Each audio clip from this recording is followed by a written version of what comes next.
چھوڑتا چلا جائے گا۔ اس تقوی کی بنیاد پر سیرت کی کردار صحیح رخ پر ہوا کرتی ہے۔ اس کے بعد آیت نمبر 111، اہل ایمان کی جان و مال کا سودا۔ اللہ سبحانہ وتعالیٰ نے جنت کا وعدہ کیا مگر فرمایا کہ تمہاری جان و مال کا میں نے سودا کر لیا۔ اللہ کو سودے کی حاجت نہیں مگر یہ بندوں کے لیے کرم نوازی اللہ کی، اس جان و مال کو میری اطاعت میں کھپاؤ میں تمہیں جنت عطا کروں گا، اللہ کا وعدہ۔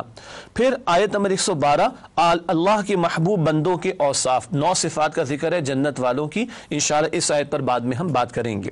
پھر آیات 113 تا 114، مشرکین کے لیے بخشش کی دعا مانگنا جائز نہیں۔ صحابہ کرام کے وہ رشتہ دار جو شرک پر مرے ہیں یا شرک پر تھے ان کے لیے مغفرت سے روکا گیا، اور اصول یہ آیا کہ کسی مشرک کے لیے یا کسی کافر کے لیے بخشش کی دعا مانگنا جائز نہیں۔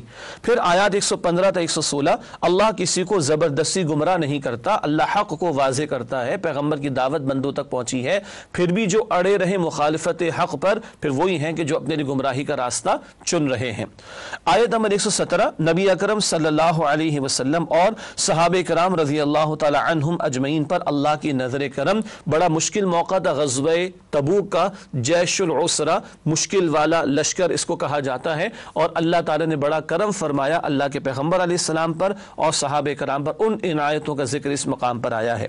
پھر آیت نمبر 118، غزوہ تبوک میں عدم شرکت پر نادم ہونے والوں کی بخشش کا اعلان۔ وہ 3 صحابہ کعب بن مالک جن کا ذکر پہلے ہوا، اور ہلال بن امیہ، مرارہ بن ربیع رضی اللہ تعالی عنہ اجمعین، ان کا سوشل بائیکاٹ بھی ہوا، 50 دن تک سلام بھی ان کا نہیں قبول کیا گیا، جواب بھی نہیں دیا جا رہا، اور 50 دن کے بعد پھر ان کی دعا قبول ہوئی، بلکہ ان کی توبہ اللہ کے حضور قبول ہوئی، اس کا اعلان آیت نمبر 118 میں۔ آیت نمبر 119، تقوی اختیار کرنے کے لیے دینی اجتماعیت سے جڑنا ضروری ہے۔ اکیلا آدمی شیطان کے حملے کا شکار ہو جاتا ہے، حدیث میں بھی ذکر ہے، اور دینی اجتماعیت میں جڑ کر اللہ کی اطاعت پر کاربند رہنا، تقوی اختیار کیے رکھنا بندے کے لیے آسان ہوتا ہے۔ آیات 120 سے 121، نبی اکرم صلی اللہ علیہ وسلم سے محبت اپنی جان سے بھی بڑھ کر ہونی چاہیے۔ منافقین کو بتایا گیا ہے تم پیچھے بیٹھے رہو اور اللہ کے پیغمبر اللہ کی راہ میں نکلے ہوئے ہوں، یہ تمہارا کیسا ایمان ہے؟ تو اپنی جان سے بڑھ کر اللہ کے پیغمبر سے محبت ہو صلی اللہ علیہ وسلم، اور ان کی پیروی ہو اور ان کے مشن میں ان کے دست و بازو بننا اس کا تقاضا ہے۔ آیت نمبر 122، علم دین سیکھنے کی اہمیت، کچھ لوگ سیکھیں باقیوں کو سکھائیں، اس کی تفصیل اس مقام پر بیان ہوئی۔ کچھ لوگ سیکھنے سے مراد پورے دین کا علم سیکھنا، دین کا بنیادی علم سیکھنا ہر مسلمان پر فرض ہے، پورے دین کا باقاعدہ علم سیکھنا کچھ لوگ ضرور یہ کام کریں تاکہ باقی لوگوں کی رہنمائی کا کام سر انجام دیا جا سکے۔ آیت نمبر 123، اسلامی انقلاب کی توسیع۔ غزوہ تبوک کیا تھا؟ سرزمین عرب سے باہر نکل کر سلطنت روما کے خلاف اقدام تھا۔ گویا اللہ بتا رہے ہیں سبحانہ وتعالی کہ اللہ کا دین فقط عرب کے لیے نہیں آیا، ساری انسانیت کے لیے آیا، اس کا ذکر اور قتال کا حکم اس مقام پر آیا ہے۔ پھر آیات 124 سے 125، قرآن کی تاثیر مومنوں پر علیحدہ ہے، منافقین پر علیحدہ ہے۔ منافقین کے خبث باطن میں، باطن کی گندگی میں جب قرآن نازل ہوتا ہے اور اضافہ ہوتا ہے، اور ایمان والوں کے ایمان میں اضافہ ہوتا ہے قرآن کے نزول سے۔ یہ ہے ریسیونگ اینڈ کا معاملہ۔ اگر اسٹمک ٹھیک ہو تو معمولی غذا بھی کفایت کر جائے گی، اور اگر انسان کا اسٹمک یا معدہ ڈسٹرب ہو حبیثیت حفظان صحت کے اصولوں پر بنی ہوئی غذا بھی بگاڑ پیدا کرے گی۔ منافقین کے دلوں میں دنیا کی محبت ہے، آخرت کی طلب نہیں ہے، جھوٹے بہانے بناتے ہیں، مفاد پرست ہیں، قرآن کے نزول سے ان کے نفاق میں اضافہ ہوتا ہے۔ ایمان والوں کے دلوں میں سچی طلب و تڑپ ہوگی تو قرآن کے نزول سے ان کے ایمان میں اضافہ ہوگا۔ آیات 126 سے 127، منافقین کے لیے بار بار ذلت، یہ موضوع پہلے بھی آیا، کبھی مال ان کا ضائع ہوتا ہے اور کبھی اولاد ہی ان کے خلاف کھڑی ہو جاتی ہے، بار بار ان کے لیے ذلت کا سامان ہوتا ہے۔ آخر میں آیات 128 سے 129، بہت ہی پیارا مقام، نبی اکرم صلی اللہ علیہ وسلم کی اپنی امت سے محبت کا ذکر۔ عزیز علیہ ما عنتم، اے مسلمانوں تم پر جو مشقت آتی ہے ان پر گراں گزرتی ہے۔ حریص علیکم، تمہاری بھلائی کے بڑے خواہش مند ہیں۔ بالمؤمنین رؤوف الرحیم، ایمان والوں کے حق میں رأفت اور شفقت فرمانے والے اور رحمت فرمانے والے ہیں صلی اللہ تعالی علیہ وآلہ وسلم۔ ناظرین کرام، الحمدللہ سورہ توبہ کی وہ آیات جو 11ویں پارے میں شامل ہیں ان کا تجزیہ آپ کے سامنے رکھا گیا۔ اب انہی آیات میں سے چند کا مطالعہ آپ کے سامنے رکھیں گے منتخب آیات کے مطالعے کے ذیل میں۔ سب سے پہلے سورہ توبہ کی آیت نمبر 103 کا انتخاب کیا گیا ہے۔ صدقات کا حاصل تزکیہ بیان ہو رہا ہے اس مقام پر۔ ارشاد ہوا خذ من اموالہم صدقۃ تطہرہم وتزکیہم بہا وصلی علیہم ان صلاتک سکن لہم واللہ سمیع علیم۔ ترجمہ، اے نبی صلی اللہ علیہ وسلم، ان کے مال میں سے صدقہ قبول کیجئے تاکہ اس کے ذریعے سے آپ انہیں پاک صاف کر دیں اور ان کے حق میں دعائے خیر کیجئے۔ بلا شبہ آپ کی دعا ان کے لیے تسکین کا باعث ہے اور اللہ سننے والا اور جاننے والا ہے۔ یہ وہ صحابہ جنہوں نے اپنے آپ کو ستونوں سے باندھ لیا تھا، ان کے تعلق سے بھی یہ صدقہ انہوں نے پیش کرنا تھا، اور عمومی طور پر بتایا جا رہا ہے کہ اس صدقہ دینے سے، راہ خدا میں مال خرچ کرنے سے تزکیہ نفس ہوتا ہے، باطن پاک ہوتا ہے، ورنہ یہ باطن میں اگر گندگی آ جائے تو پھر آدمی کہیں کا نہیں رہتا۔ اگلا مقام سورہ توبہ کی آیت نمبر 111، اور بہت ہی پیارا مقام جہاں ایک اعلیٰ ترین سودے کا ذکر آ رہا ہے۔ ارشاد ہوا ان اللہ اشتری من المؤمنین انفسهم واموالهم بان لهم الجنہ یقاتلون فی سبیل اللہ فیقتلون ویقتلون وعدا علیہ حقا فی التوراۃ والانجیل والقرآن ومن اوفى بعہدہ من اللہ فاستبشروا ببیعکم الذی بایعتم بہ وذلک هو الفوز العظیم۔ یہ ہے سورہ توبہ آیت نمبر 111۔ ترجمہ پیش خدمت۔ ارشاد ہوا اللہ نے مؤمنوں سے ان کی جانیں اور ان کے مال خرید لیے ہیں جنت کے عوض۔ یہ لوگ اللہ کی راہ میں جنگ کرتے ہیں تو قتل کرتے بھی اور قتل ہوتے بھی ہیں۔ اس پر سچا وعدہ کیا گیا ہے تورات میں اور انجیل میں اور قرآن میں، اور اللہ سے زیادہ اپنے وعدے کو پورا کرنے والا کون ہے؟ تو جو سودا تم نے اس سے کیا ہے اس پر خوشیاں مناؤ، اور یہی بڑی کامیابی ہے۔ یہ آیت نمبر 111 کا ترجمہ۔ اعلیٰ ترین سودا بیان ہو رہا ہے۔ اللہ کو کسی سودے کی حاجت نہیں، یہ کرم نوازی کا بیان۔ اللہ کہتا ہے کہ اپنا مال اپنی جان میرے حوالے کرو، حالانکہ ہے تو ہمارے پاس، بس اللہ کہتا ہے میرے حکم کے مطابق استعمال کرو۔ اور ہاں، جان کا تقاضا یہاں تک بھی لگانے کا آ سکتا ہے کہ میری راہ میں پیش کر دو۔ اللہ کہہ رہے وہ اللہ کی راہ میں قتل کرتے قتل ہوتے بھی ہیں۔ جب کبھی جنگ کا موقع آ جائے راہ خدا میں تو جان تک پیش کرنے کے لیے تیار رہنا، یہ ہے اتنا بڑا سودا۔ البتہ بتایا گیا کہ یہ وعدہ اللہ کی طرف سے ہے، اور اللہ سے بڑھ کر کون ہو جو اپنے وعدے کو سچا کرنے والا ہو، یقین دلایا جا رہا ہے۔ یہ وعدہ تورات میں بھی ہے، انجیل میں بھی ہے، قرآن میں بھی ہے۔ قرآن میں تو کہتا ہے جو اللہ کی راہ میں قتل ہو جائیں انہیں مردہ نہ کہنا، بلکہ وہ زندہ ہیں مگر تمہیں ان کی زندگی کا شعور نہیں۔ البقرہ آیت نمبر 154 میں اس کا ذکر آتا ہے۔ اللہم ارزقنا شہادتا فی سبیلک، اے اللہ اپنی راہ میں ہمیں شہادت کا رتبہ عطا فرما۔ کسی بزرگ نے کہا، خوب کہا کہ میری جان اور میرا مال یہ کوئی گھٹیا شے نہیں ہے کہ میں کسی گھٹیا کام میں لگاؤں، یہ بہت اعلیٰ ترین چیزیں ہیں جن سے جنت خریدی جا سکتی ہے۔ اللہ اکبر۔ اس جان کو ضائع نہ کرو، اس مال کو ضائع نہ کرو، اللہ کی بندگی اور اللہ کے دین کی سربلندی کے لیے لگاؤ، تو یہ جان اور مال اتنے قیمتی کہ ان سے جنت لی جا سکتی ہے۔ اگلی آیت اسی کے تسلسل میں ہے، سورہ توبہ کی آیت نمبر 112، اہل جنت کی 9 صفات۔ جنت چاہیے ہے تو صفات بھی تو اختیار کرنا ہوں گی۔ جنت والے کیسے ہوتے ہیں، ان کی صفات کیسی ہوتی ہیں، ذکر ہو رہا ہے اس مقام پر۔ ارشاد ہوا التائبون العابدون الحامدون السائحون الراکعون الساجدون الآمرون بالمعروف والناہون عن المنکر والحافظون لحدود اللہ وبشر المؤمنین۔ ترجمہ، توبہ کرنے والے، عبادت کرنے والے، حمد کرنے والے، روزہ رکھنے والے، رکوع کرنے والے، سجدہ کرنے والے، نیک کاموں کا حکم دینے والے، برے کاموں سے روکنے والے، اللہ کی حدود کی حفاظت کرنے والے، یہی مومن لوگ ہیں۔ اور اے نبی صلی اللہ علیہ وسلم مومنوں کو خوشخبری سنا دیجئے۔ اللہ تعالی ہمیں ان میں شامل فرمائے۔ 9 صفات بیان ہوئیں۔ انفرادی سطح پر 6 صفات کا ذکر ہے، توبہ کرنا، عبادت کرنا، شکر کرنا، روزہ رکھنا، رکوع و سجدہ کرنا، مراد نماز۔ ایک بندہ مومن پہلے مضبوط ہو۔ پھر اگلی 2 صفات امت والا کام، نیکی کا حکم دینا اور بدی سے روکنا۔ اور نوی صفت کیا ہے جو ٹاپ پر ہے، اللہ کی حدود کی حفاظت۔ اللہ کے دین کی فقط دعوت ہی نہیں پیش کرنی، اس کو نافذ بھی کرنے کی جد و جہد کرنی، اور جب نافذ ہو جائے تو اس کے نفاذ کے بعد اس کی حفاظت کرنی ہے۔ یہ ہے جنت اگر چاہیے تو انفرادی سطح پر بھی اللہ کی بندگی کی دعوت بھی، اور اللہ کی بندگی پر مبنی نظام کو قائم کرنے کی جد و جہد بھی، ان کے لیے جنت کی بشارت ہے۔ اللہ ہمیں صفات اختیار کرنے کی توفیق دے، اور اللہ ہم سب کو جنت الفردوس میں جگہ عطا فرمائے۔ اگلی آیت ہے سورہ توبہ کی آیت نمبر 118، پناہ اللہ ہی کے حضور ملے گی۔ 3 صحابہ کا ذکر ہوا تھا۔ کعب بن مالک رضی اللہ تعالیٰ عنہ کا بار بار نام اس لیے لیا جاتا ہے کہ ان کی روایت بہت مشہور اس واقعے کے تعلق سے، یہاں انہی کی توبہ کا اعلان، مگر ایک خوبصورت نقطہ ہے توبہ کے ضمن میں عرض کروں گا انشاءاللہ۔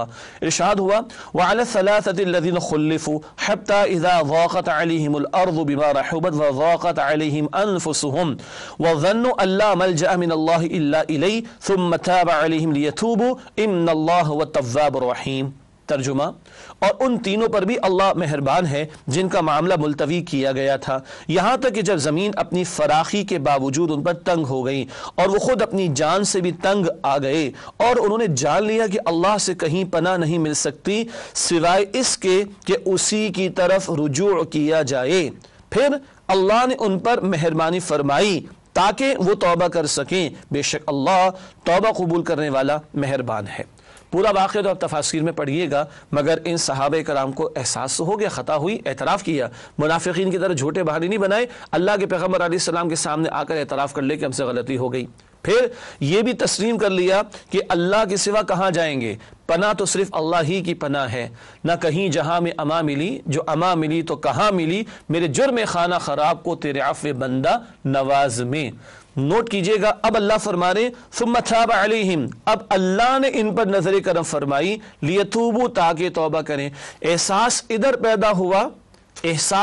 پیدا ہوا تو توفیق ادھر سے آئی، اب توبہ کر رہے ہیں۔ سبحان اللہ، دعا جب بندہ دل سے کرے اور جھک کر کرے تو اللہ کی قسم، بڑا پیارا جملہ کسی کا کہ ہاتھ بعد میں اٹھیں گے، ہونٹ بعد میں ہلیں گے، جب دعا دل سے ہو ہاتھ بعد میں اٹھیں گے اور ہونٹ بعد میں ہلیں گے، دعا پہلے قبول ہو جائے گی۔ یہ اندر کی ندامت، یہ اندر کا رجوع، یہ اندر کا جھکنا، یہ اندر کا اعتراف رب کو اتنا پسند فرمائے کہ اللہ نے نظر کرم فرمائی تاکہ یہ توبہ کرے۔ نظر کرم پہلے ہو گئی، اب یہ توبہ کرے، اللہ نے معاف فرما دیا۔ اللہ میں سچی توبہ کی اور واقعتاً رجوع کی توفیق عطا فرمائے۔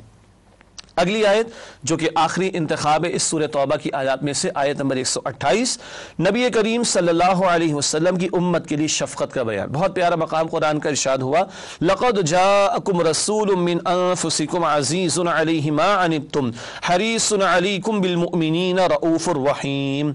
ترجمہ، لوگوں آ گئے ہیں تمہارے پاس ایک رسول تم ہی میں سے، تمہاری تکلیف ان کو گرا معلوم ہوتی ہے اور تمہاری بھلائی کے خواہش مند ہیں اور مؤمنوں پر نہایت شفیق اور مہربان ہیں۔ ہر رات میں کھڑے ہو کر امت کے لیے دعا فرماتے تھے اللہ کے پیغمبر علیہ السلام، ہر رات میں، اور قیامت کا دن جب سارے پیغمبر اور سارے رسول اپنی امتوں سے کہہ دیں گے ہمارے پاس نہ آؤ، اس دن اللہ کے پیغمبر علیہ السلام حالت سجدہ میں ہوں گے اور اپنی امت کی شفاعت کی التجا اللہ کے حضور کر رہے ہوں گے۔ یہ ہے شفقت اور رحمت کا معاملہ، یہاں سے لے کر وہاں تک۔ اللہ نے آپ کو رحمت للعالمین بنایا، اس امت کو جو دین عطا فرمایا وہ الدین یسر فرمایا نبی اکرم علیہ السلام نے، آسان ہے دین اللہ نے جو عطا فرمایا۔ یہ ہے شفقت و محبت اور عنایت اور الفت اللہ کے پیغمبر علیہ السلام کی امت کے لیے۔ اللہ تعالی ہمیں ان کی سچی محبت نصیب فرمائے اور ان کے تقاضوں، ان کی اطاعت اور اتباع کے تقاضوں پر عمل کی توفیق عطا فرمائے۔ ناظرین کرام، اس کے بعد چلتے ہیں اب 11ویں پارے میں سورہ توبہ کی آیات جو شامل ہیں ان کے اوامر و نواہی کے بیان کی طرف۔ پہلے ڈوز کا بیان یعنی اوامر جو سورہ توبہ کی آیات میں آئے 11ویں پارے میں۔ راہ الہی میں خوشی خوشی خرچ کرنا، آیت نمبر 99۔ صحابہ کرام کی پیروی کرنا، آیت نمبر 100۔ گناہوں کا اعتراف کرنا، آیت نمبر 102۔ صدقہ دینا، آیت نمبر 103، اس پر ہم نے بات کی تھی۔ اعمال کی اصلاح کرنا، آیت نمبر 105۔ تقوی اختیار کرنا، آیت نمبر 108۔ طہارت کا اہتمام کرنا، آیت نمبر 108۔ راہ الہی میں قتال کرنا، آیت نمبر 111، اس پر بات ہوئی تھی۔ اللہ کی عطا پر خوش ہونا، آیت نمبر 111۔ سودا ہو گیا، خوشیاں مناؤ، اس کا ذکر آیا تھا۔ توبہ، عبادت اور حمد کرنا، آیت نمبر 112، صفات پر ہم نے بات کی تھی۔ روزہ، رکوع، سجود کرنا، آیت نمبر 112۔ نیکی کا حکم اور بدی سے روکنا، آیت نمبر 112، اس پر بھی ہم نے بات کی۔ حدود الہی کی حفاظت، آیت نمبر 112۔ مشکلات کے باوجود پیغمبر کا ساتھ دینا، آیت نمبر 117، صحابہ نے ساتھ دیا غزوہ تبوک۔ اللہ ہی کو پناہ دینے والا ماننا، آیت نمبر 118۔ توبہ کرنا، آیت نمبر 118۔ تقوی اختیار کرنا، آیت نمبر 119۔ نیک لوگوں کی صحبت، آیت نمبر 119، رائے حق میں مشقتوں کو برداشت کرنا، آیت نمبر 120، علم دین سیکھنے کی کوشش کرنا، آیت نمبر 122، لوگوں کو دین کا علم سکھانا، آیت نمبر 122، سیکھنے کا بھی حکم اور سکھانے کا بھی حکم، قتال فی سبیل اللہ، آیت نمبر 123، تقوی اختیار کرنا، آیت نمبر 123، اللہ ہی پر توکل کرنا، آیت نمبر 129۔ چند نواہی کا بیان آپ کے سامنے رکھیں گے، ڈونٹس کا بیان سورہ توبہ کی ان آیات کے تعلق سے جو 11ویں پارے میں ہیں۔ جھوٹی قسمیں کھانا، یہ منافقین کی حرکتیں ہیں، آیت نمبر 96۔ انفاق کو بوجھ سمجھنا، آیت نمبر 98، یہ بھی منافقین کا طرز عمل۔ نفاق پر اڑے رہنا، آیت نمبر 101۔ مسلمانوں میں تفریق پیدا کرنا، آیت نمبر 107۔ مسجد ضرار منافقین نے بنانے کی کوشش کی تھی۔ جھوٹ اور جھوٹی قسمیں کھانا، آیت نمبر 107، یہ بھی منافقین کی حرکت، جھوٹ بھی بولتے اور اپنے جھوٹ میں وزن پیدا کرنے کے لیے پھر جھوٹی قسمیں کھاتے۔ مشرکین کے لیے استغفار، اس کی ممانعت، آیت نمبر 113۔ اپنی جان کو رسول اللہ صلی اللہ علیہ وسلم سے عزیز رکھنا، آیت نمبر 120، یہ منع ہے بلکہ رسول اللہ کو عزیز رکھنا ہے اپنی جان سے بڑھ کر صلی اللہ تعالی علیہ وسلم۔ احکامات الہی سے فرار، آیت نمبر 127، یہ منافقین کا طرز عمل بیان ہوا ہے۔ ناظرین کرام، الحمدللہ سورہ توبہ کے حوالے سے اوامر اور نواہی کا بیان بھی مکمل ہوا۔ اب 11ویں پارے میں اس کے بعد سورہ یونس کا آغاز ہوتا ہے، تاہم سورت کے آغاز سے قبل ربط سورت پہلے آپ کے سامنے رکھیں گے۔ سورہ توبہ کی تکمیل ہوئی، سورہ یونس کا آغاز ہوا چاہتا ہے، کیا ربط ہے؟ آئیے اس کو دو جملوں میں سمجھتے ہیں۔ سورۃ التوبہ میں قتال فی سبیل اللہ کا ذکر تھا، مشرکین عرب کے خلاف اقدامات اور غزوہ تبوک کا بیان آیا تھا، یہ سب کچھ قتال کے ضمن میں تھا سورہ توبہ میں۔ سورہ یونس میں بتایا گیا ہے کہ قتال فی سبیل اللہ سے پہلے اتمام حجت یعنی محکم دلائل کے ساتھ دعوت توحید پیش کرنا ضروری ہے۔ سورہ یونس مکی صورت ہے اور اتمام حجت کا ذکر ہے، دلائل پیش کیے جا رہے توحید کے حوالے سے اور دعوت پوری دلیل کے ساتھ پیش کی گئی۔ اتمام حجت پہلے ہے، پھر قتال کا مرحلہ۔ سورہ توبہ مدنی صورت، وہ بعد میں معاملہ ہے۔ سورہ یونس پہلے ہے کیونکہ وہ مکی صورت ہے۔ اس کے بعد چلتے ہیں سورہ یونس کے مضامین کے تجزیے کی طرف۔ پہلے صورت کا اوور ویو، پھر آیات کا تجزیہ آپ کے سامنے رکھیں گے انشاءاللہ۔ پہلی 70 آیات، آیات 1 تا 70، ایمانیات ثلاثہ یعنی توحید، رسالت اور آخرت کا ذکر ہے۔ یہ تینوں ہمارے بنیادی ایمانیات اور مکی صورتوں کا یہ بنیادی موضوع ہوا کرتے ہیں۔ اس کے بعد آیات 71 تا 98، رسولوں کی اپنی قوموں کے ساتھ کشمکش، حضرت نوح علیہ السلام کا تذکرہ بھی، موسیٰ علیہ السلام کا تذکرہ بھی مختصراً آیا۔ یہ ہے قوموں کے ساتھ رسولوں کی کشمکش کا بیان، آیات 71 تا 98۔ پھر آیات 99 تا 103، ایمان اور اس کا حصول، دلائل پیش کیے گئے ہیں اور ایمان قبول کرنے کی دعوت اللہ کی طرف سے دی گئی ہے۔ اور آخر میں آیات 104 تا 109، اللہ کی طرف سے دو ٹوک اعلانات کہ جو حق قبول کرتا ہے اپنے بھلے کے لیے قبول کرتا ہے، اور جو گمراہی کا فیصلہ کر چکا اس کا نقصان بھی اسی پر ہوگا۔ یہ ناظرین کرام سورت کا ایک اوور ویو ہے مضامین کے اعتبار سے۔ اب چلتے ہیں 11ویں پارے کی وہ آیات، بلکہ تمام سورہ یونس 11ویں پارے میں شامل ہے، تو سورہ یونس کی آیات کا تجزیہ آپ کے سامنے رکھتے ہیں۔ 11ویں پارے ہی میں سورت موجود ہے۔ سورہ یونس کا جائزہ آیات کے اعتبار سے، پہلی دو آیات، آیات 1 تا 2، منکرین کی رسول کے انسان ہونے پر حیرت۔ یہ بار بار ذکر آتا ہے قرآن میں، ایک انسان کیسے رسول ہو سکتا ہے، اس وجہ سے رسولوں کا انکار ماضی میں ہوتا رہا معاذ اللہ۔ پھر آیات 3 تا 6، اللہ کی صفات عالیہ کا بیان اور اسی میں توحید کے دلائل کا ذکر۔ پھر آیات 7 تا 10، برے اور بھلے لوگوں کا انجام، برا ہے تو انجام بھی برا، بھلا ہوگا عمل تو انجام بھی بھلا ہوگا، بات سادہ انداز میں واضح کی گئی۔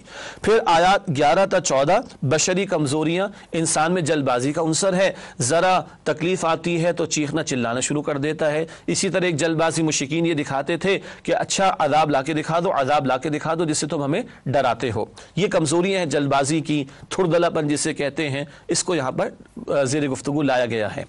اس کے بعد آیات 15 تا 17، قرآن کو بدلنے کا مطالبہ۔ یہ مشرکین کے مطالبات بار بار ذکر آتے تھے، کوئی اور قرآن لے کر آئیے، اور آپ نے تو اپنے پاس سے گھڑ لیا معاذ اللہ، کچھ اور پیش کر دیجئے۔ یہ مطالبات ان کے جا بجا قرآن میں نقل ہوئے۔ پھر آیات 18 تا 19، شفاعت باطلہ کا من گھڑت عقیدہ، اپنے جھوٹے معبودوں کے بارے میں کہتے تھے یہ ہمیں چھڑا لیں گے، مشرکین کے تعلق سے ذکر ہے۔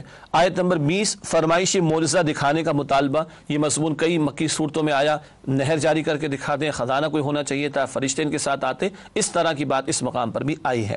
پھر آیات 21 تا 23 انسان کی احسان فراموشی، جب مشکل آتی ہے تو اللہ کو پکارتا ہے، اور جب اللہ تکلیف کو دور کر دیتا ہے تو ایسا ہو جاتا ہے جیسے اس نے اللہ کو پکارا ہی نہ ہو، بلکہ اللہ کے ساتھ شریک کرنا شروع کر دیتا ہے، معاذ اللہ۔ آیت نمبر 24 دنیا کی زندگی کھیتی کی طرح ہے، فصل اگتی رہلاتی ہے، کسان کو اچھی لگتی ہے، اور جب پھر ریزہ ہو جاتی ہے تو معاملہ ختم۔ انسان بھی جوانی کے جوبن پر آتا ہے، بڑا اتراتا ہے، لیکن بڑھاپے میں آئے گا تو کیا ہوگا؟ ختم، پھر مر جائے گا، چاہے جوانی میں مرے، بڑھاپے میں مٹی مٹی ہو جائے گا۔ ایک فرق کے ساتھ، فصل سے حساب کتاب نہیں ہوگا، بندوں سے حساب کتاب ہونا ہے۔ آیات 25 تا 27 اللہ کی راہ ہی سلامتی کی راہ ہے، وہ راستہ جو اللہ نے پیغمبروں کے ذریعے صراط مستقیم کا عطا کیا، اسی پر چلنے میں سلامتی۔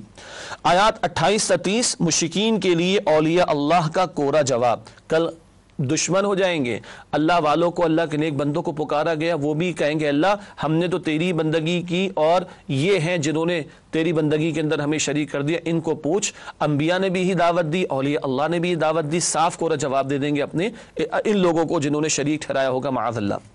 آیات 31 تا 36 سوچنے پر مجبور کر دینے والے سوالات، یہ سرچنگ کوئسچن کا انداز ہوتا ہے، اپنے دل کے اندر جھانکو، کیا اس کائنات کے پیدا کرنے میں کوئی شک ہے؟ کیا پیدا کرنے والے دو ہو سکتے ہیں؟ وغیرہ وغیرہ، اس طرح کا انداز کئی مکی صورتوں میں قرآن حکیم میں آیا ہے۔ آیات 37 تا 41 قرآن جیسی ایک ہی صورت لے آؤ، یہ کہتے تھے انہوں نے گھڑ لیا ہے، تو بھائی بابا گھڑ لیا ہے تو عربی تمہاری زبان ہے، تم ہی پیش کر دو، پہلے پورے قرآن کا چیلنج دیا گیا، پھر کہا چلو ایک ہی صورت لے کر آ جاؤ، اس مقام پر وہ بات بیان ہوئی۔ آیات 42 تا 45 سرداران قریش کا مکر و فریب، سازشیں کرتے اور لوگوں کو روکتے تھے نبی پاک صلی اللہ علیہ وسلم کی مجلسوں میں جانے سے۔ آیات 46 تا 47 رسول کی آمد قوم کے لیے نازک مرحلہ ہوتا ہے، کیوں؟ اگر قوم نہیں مانتی اور مخالفت پر اڑی رہتی ہے تو پھر اللہ کا عذاب آتا ہے اور اس قوم کو مٹا دیا جاتا ہے۔ آیات 48 تا 52 نبی کریم صلی اللہ علیہ وسلم کا اظہار عاجزی، میں تو اللہ کا بندہ ہوں اور اللہ کی وحی کا پابند ہوں، تم مجھ سے مطالبات کرتے ہو کہ یہ کر کے دکھا دیں، وہ کر کے دکھا دیں، یہ میرے بس میں نہیں، میں خود اللہ کے حکم کا پابند۔ آیات 53 تا 55 رب کی قسم قیامت آ کر رہے گی، قیامت کے آنے میں کوئی شک نہیں۔ آیات 56 تا 58 انسانوں کے لیے سب سے بڑی نعمت قرآن حکیم ہے، ان آیات پر ہم آگے چل کر بات بھی کریں گے انشاءاللہ۔ آیات 59 تا 60 حلال و حرام کرنے کا اختیار اللہ ہی کا ہے، مشرکین نے جو من چاہے فیصلہ شروع کر دیے، اس پر نکیر کی جا رہی، مذمت کی جا رہی۔ آیت نمبر 61 تلاوت قرآن اللہ کا محبوب عمل، یہاں اس آیت میں تمام اعمال کا ذکر ہے کہ اللہ جانتے ہیں، لیکن تلاوت کا ذکر علیحدہ سے کیا گیا ہے جس سے اس کی عظمت کو واضح کیا گیا۔ آیات 62 تا 65 اللہ کے دوست کون ہیں، بات کریں گے آگے چل کے، اولیاء اللہ کون، جو ایمان لائے اور جنہوں نے تقوی کی روش اختیار کی۔ آیات 66 تا 67 شرک کی بنیاد یقین نہیں گمان ہے، اور مشرکین کے بعد شرک کے لیے کوئی دلیل نہیں ہے۔ آیات 68 تا 70 اللہ کو اولاد کی کوئی ضرورت نہیں، یہ تو مخلوق کا مسئلہ ہے، خالق کو اولاد کی کوئی حاجت نہیں۔ آیات 71 تا 73 حضرت نوح علیہ السلام کا پرسوز واس، قوم سے خطاب ہو رہا ہے۔ آیت نمبر 74 اللہ سرکشوں کے دلوں پر مہر لگا دیتا ہے، جانتے بوجھتے حق جنہوں نے رد کیا ان سے قبول حق کی صلاحیت واپس لے لی جاتی ہے۔ آیات 75 تا 82 حضرت موسیٰ علیہ السلام اور آل فرعون کی کشمکش، یہ ذکر سورہ اعراف میں بھی ہے، سورہ ہود میں بھی ہے، اس مقام پر بھی مختصراً آیا ہے۔ آیات 83 تا 86 حق قبول کرنے میں سبقت نوجوان کرتے ہیں، اول موسیٰ علیہ السلام کی تحریک میں ساتھ دینے والے چند نوجوان تھے، اس سے نوجوانوں کی جوانی کہاں لگنی چاہیے، اس بات کی طرف بھی اشارہ ہوتا ہے، اور یہ تحریک تھی فرعون کے خلاف۔ آیت نمبر 87 حضرت موسیٰ علیہ السلام کا قبلہ بھی خانہ کعبہ تھا، یہ بات یہاں پر بالکل واضح ہے۔ پھر آیات 88 تا 89 حضرت موسیٰ علیہ السلام کی آل فرعون کے خلاف بد دعا کہ اللہ اب ان کو ہلاک ہی کر ڈال۔ آیات 90 تا 92 فرعون کا عبرتناک انجام، غرق کر دیا گیا، غرق ہوتے ہوئے ایمان لا رہے ہیں، بتایا گیا اس وقت ایمان لانا قبول نہیں، اور تیری لاش کو محفوظ کیا جائے گا، آج تک محفوظ ہے، بعد والوں کے لیے عبرت کے طور پر۔ آیت نمبر 93 بنی اسرائیل کی ناشکری، پیغمبر کی بات نہیں مانی، اور اللہ تعالیٰ کے انعامات اتنے سارے ہوئے مگر احسان فراموشی کے روش پر اڑے رہے۔ آیات 94 تا 97 بنی اسرائیل کی راہ پر مت چلو کہ جنہوں نے اپنے پیغمبر موسیٰ علیہ السلام کا ساتھ نہیں دیا، یہ سمجھایا جا رہا ہے۔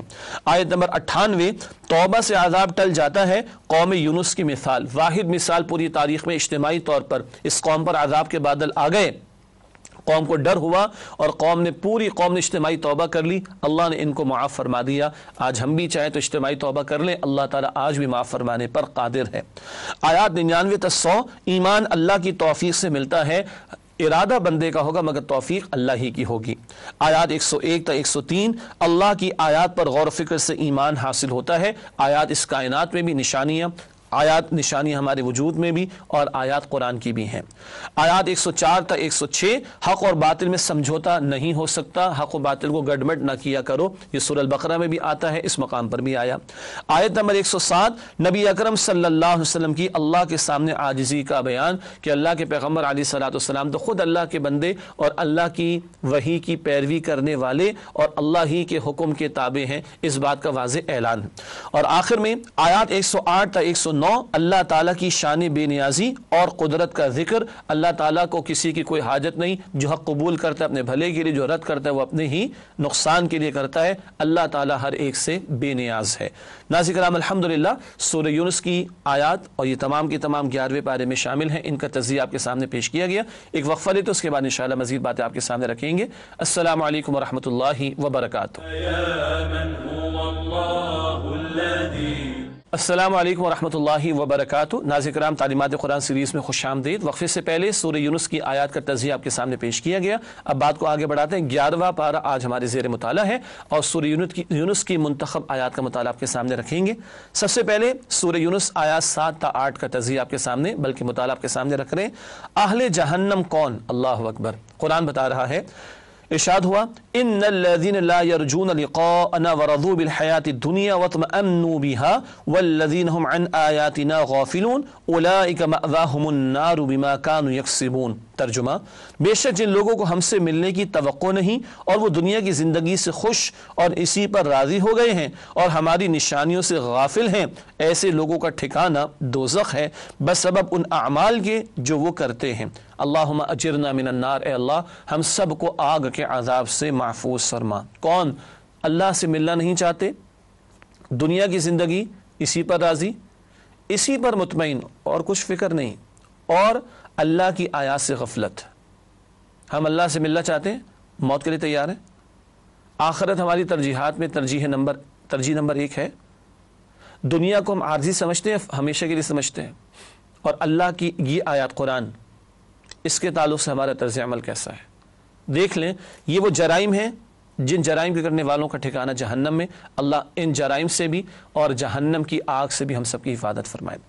اگلی آیت نمبر 12 ہے سورہ یونس کی، انسان کی ناشکری، اس کا تذکرہ ہو رہا ہے۔ ارشاد ہوا، وَإِذَا مَسَّ الْإِنسَانَ الضُّرُّ دَعَانَا لِجَنبِهِ أَوْ قَائِدًا أَوْ قَائِمًا فَلَمَّا كَشَفْنَا عَنْهُ ضُرَّهُ مَرَّ كَأَن لَّمْ يَدْعُنَا إِلَى ضُرٍّ مَسَّهُ كَذَلِكَ زُيِّنَ لِلْمُسْرِفِينَ مَا كَانُوا يَعْمَلُونَ۔ ترجمہ، اور جب انسان کو کوئی تکلیف پہنچتی ہے تو ہمیں پکارتا ہے، لیٹے بھی، بیٹھے بھی، کھڑے بھی، پھر جب ہم اس کی تکلیف کو اس سے دور کر دیتے ہیں تو وہ ایسا ہو جاتا ہے کہ گویا اس نے اپنی تکلیف کے لیے جو اسے پہنچی تھی کبھی ہمیں پکارا ہی نہ تھا۔ ان حد سے گزرنے والوں کے لیے ان کے اعمال کو اسی طرح خوشنما بنا دیا گیا ہے۔ یہ انسان کی ناشکری کا بیان۔ گوٹ پھنسی تو اللہ یاد آیا، اور جب مشکل دور ہو گئی تو ایسے بھولے کہ کبھی اللہ کو پکارا ہی نہیں تھا۔ پھر قرآن کہہ رہے ہیں ان کے اعمال خوشنما بنا دیے جاتے ہیں۔ یہ ناشکری، اللہ کو بھلا دینا، یہ بڑا اچھا لگ رہا ہوتا ہے، اسی میں مست ہو جاتے ہیں، پھر موت اور پھر عذاب ہے۔ اللہ اکبر کبیرہ۔ مشکل میں بھی اللہ کو پکارنا ہے اور خوشحالی میں اللہ کا شکر ادا کرنا ہے۔ مومن کی شان کیا ہے؟ نعمت ملے شکر کرتا ہے، مصیبت آتی صبر کرتا ہے، بخاری شریف کی روایت ہے۔ اس کے بعد اگلی آیت سورہ یونس کی آیت نمبر 24، دنیا کی حقیقت، اس کا تذکرہ۔ انما مثل الحیات الدنیا کماء انزلناہ من السماء فاختلط به نبات الارض مما یأکل الناس والانعام حتی اذا اخذت الارض زخرفها وزینت وظن اہلها انہم قادرون علیہا اتاها امرنا لیلا او نہارا فجعلناها حصیرا کأن لم تغن بالامس كذلك نفصل الآیات لقوم یتفکرون۔ ترجمہ، دنیا کی زندگی کی مثال ایسی ہے جیسے ہم نے آسمان سے پانی برسایا، پھر اس سے زمین کی نباتات جن کو آدمی اور چوپائے کھاتے ہیں خوب نکلی، یہاں تک کہ زمین سبزے سے خوشنما اور آراستہ ہو گئی، اور زمین والوں نے خیال کیا کہ وہ اس پر پوری طرح دسترس رکھتے ہیں، تو رات میں یا دن میں اس پر ہماری طرف سے کوئی حکم عذاب آ پہنچا، سو ہم نے اس کو کاٹ کر ایسا کر ڈالا کہ گویا وہ کل موجود ہی نہ تھی۔ اسی طرح ہم اپنی قدرت کی نشانیاں کھول کھول کر بیان کرتے ہیں ان لوگوں کے لیے جو غور و فکر کرتے ہیں۔ یہ ہے آیت نمبر 24 سورہ یونس کی۔ بارش برسی، فصل اگی اور لوگ بڑے خوش ہو گئے۔ پھر کیا ہوتا ہے؟ کبھی اللہ کا حکم عذاب آ جاتا ہے اور وہ فصل چورا چورا ہو جاتی ہے۔ انسان بھی سمجھتا ہے جوانی کے جوبن پر ہم سے بڑھ کر کون، اور گئے وقتوں کے ڈائلاگ ہے نا، ہم سے زمانہ زمانے سے ہم نہیں، پہاڑوں سے ٹکرانے کا حوصلہ، کسی کو خاطر میں نہ لانا، جوتے کی نوک پر دوسروں کو رکھنا۔ پھر اللہ کبھی دنیا میں دکھاتا ہے، اسی جوانی کے عالم میں کبھی ایسی بیماری آ جائے، بڑھاپے میں 2 آدمیوں کے سہارے بغیر چل نہیں سکتا۔ لیکن فرق کیا ہے؟ فصل چورا چورا ہو گئی، ختم، تم تو ختم نہیں ہو جاؤ گے۔ صدیق فرماتے، صدیق اکبر رضی اللہ عنہ، کاش میں ایک تنکا ہوتا جل کر ختم ہو جاتا، اس سے حساب کتاب نہیں، مگر ابو بکر صدیق سے تو خطاب ہوگا حساب ہوگا رضی اللہ تعالی عنہ، جنہیں جنت کی بشارت ملی، وہ کل کے بارے میں اتنے فکر مند۔ میں اور آپ کل کے بارے میں فکر مند ہیں کہ نہیں، یہ ہمیں سوچنا ہے۔ اگلی آیت جس کا انتخاب کیا گیا سورہ یونس کی آیت نمبر 31 ہے۔ اللہ کی قدرتوں کا بیان ارشاد ہو رہا ہے اس مقام پر، قُلْ مَنْ يَرْزُقُكُم مِّنَ السَّمَاءِ وَالْأَرْضِ أَمَّن يَمْلِكُ السَّمْعَ وَالْأَبْصَارَ وَمَنْ يُخْرِجُ الْحَيَّ مِنَ الْمَيِّتِ وَيُخْرِجُ الْمَيِّتَ مِنَ الْحَيِّ وَمَنْ يُدَبِّرُ الْأَمْرَ فَسَيَقُولُونَ اللَّهُ فَقُلْ أَفَلَا تَتَّقُونَ۔ ترجمہ، اے نبی صلی اللہ علیہ وسلم ان سے پوچھئے کہ وہ کون ہے جو تمہیں آسمان اور زمین سے رزق پہنچاتا ہے، یا وہ کون ہے جو تمہارے کانوں اور آنکھوں پر پورے اختیار رکھتا ہے، اور وہ کون ہے جو مردہ کو زندہ سے نکالتا ہے، اور وہ کون ہے جو تمام کاموں کی تدبیر کرتا ہے؟ وہ ضرور یہی کہیں گے کہ اللہ۔ تو اس سے کہیے کہ پھر تم اللہ سے ڈرتے کیوں نہیں؟ ان باتوں کو تو مشرکین بھی مانتے تھے مگر اللہ کے ساتھ شریک ٹھہراتے تھے۔ آج ان نعمتوں کو ہم بھی غور و فکر کرتے ہیں کہ نہیں کرتے؟ یہ آنکھ، کان، اسی طرح یہ زندگی موت کا نظام، یہ زمین و آسمان سے رزق عطا کیا جانا، یہ بے شمار نعمتیں دینے والا کون؟ اللہ۔